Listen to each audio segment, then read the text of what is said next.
మన జగనన్న నేను మంచి చేస్తే ఓటేయండి, నేను మంచి చేస్తే ఓటేయండి. జగనన్న చేస్తున్న మంచి పనులు ఏంటో చెప్పనా? తన సొంత బాబాయ్ వివేకానంద రెడ్డిని చంపిన వాళ్ళని శిక్ష పడకుండా కాపాడడం.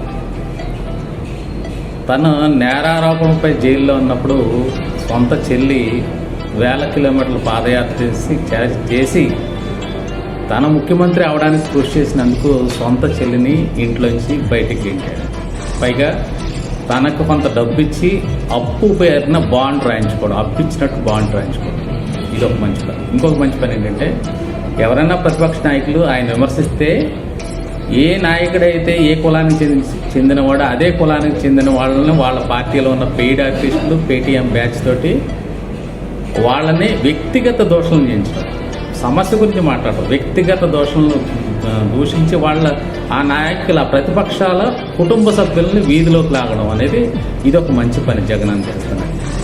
ఇంకొకటి జగనన్న చేస్తున్న మంచి పని, ఎలక్షన్లో పోటీ చేస్తున్నారు. పోటీ చేసేటప్పుడు భీముల్లో గంటా శ్రీనివాస్ గారు పోటీ చేస్తున్నారు. ఏం చేస్తాడు, ఇంకో గంటా శ్రీనివాస్ని ఎక్కడో వెతికి తీసుకొచ్చి అదే నియోజకవర్గంలో గంటా శ్రీని అని అతనితో పోటీ చేస్తాడు. పిఠాపురంలో పవన్ కళ్యాణ్ పోటీ చేస్తున్నాడు. పిఠాపురంలో ఇంకొక పవన్ కళ్యాణ్ ఏ పప్పం ఒక పవన్ కళ్యాణ్ పేరుతోటి తీసుకొచ్చి పిఠాపురంలో పోటీ చేస్తాడు. గాజువాకలో పల్లా శ్రీనివాస్ పోటీ చేస్తుంటే గాజువాకలో పల్లా శ్రీనివాస్ అని ఇంకొకటి ఏమన్నా డప్పంగా అంటే తీసుకొచ్చి పోటీ చేస్తాడు. ఇది ఈయన చేస్తున్నటువంటి మంచి పనులు.